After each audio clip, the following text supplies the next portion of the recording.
I'm Henry Cavill and I play Geralt of Rivia in Netflix' The Witcher. This is the steel sword that I wielded as Geralt throughout the series. Every good monster hunter Has one. So let's get into exactly what makes a Witcher's sword.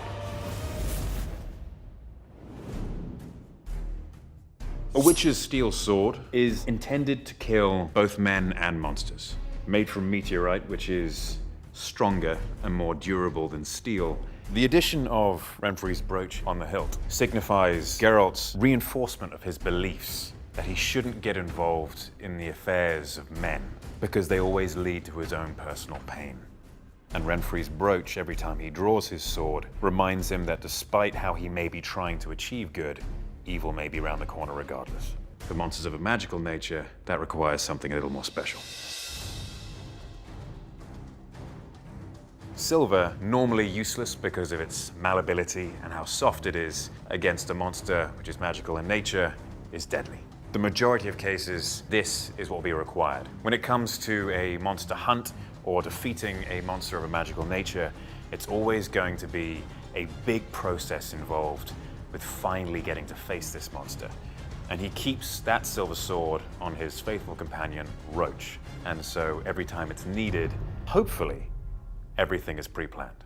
The swords themselves have no powers of their own. The true power of what a Witcher can do lies within his training. If you were to give this sword to an ordinary person, it is just a deadly and sharp weapon. But in the hands of a Witcher, it can change destiny.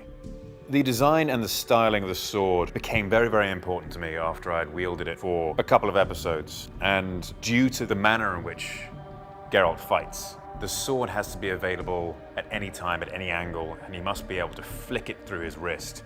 And if he can't do that, his fight style doesn't work. And so I asked for a redesign of the hilt here, so it was at a down angle, which would give enough space for it to pass over the wrist when I turned my wrist.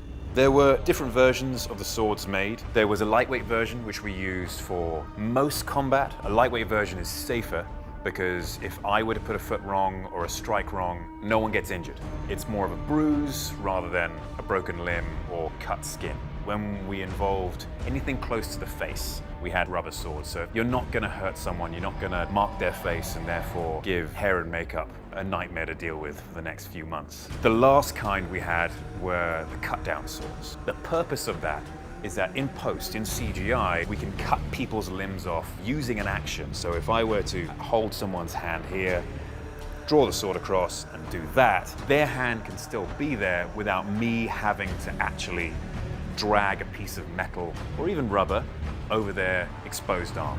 And so instead we could just fix it in post, just have the sword come through, especially in long-lasting and very exciting fight scenes. You don't want to have to break that up. You don't want to change the motion of the body. You want to keep the body flowing through to its next movement as if it was actually happening. And so cut-down swords were incredibly useful for that. Thank you for allowing me to explain how a Witcher uses these certain tools of his trade. Be sure to check out The Witcher, now streaming on Netflix.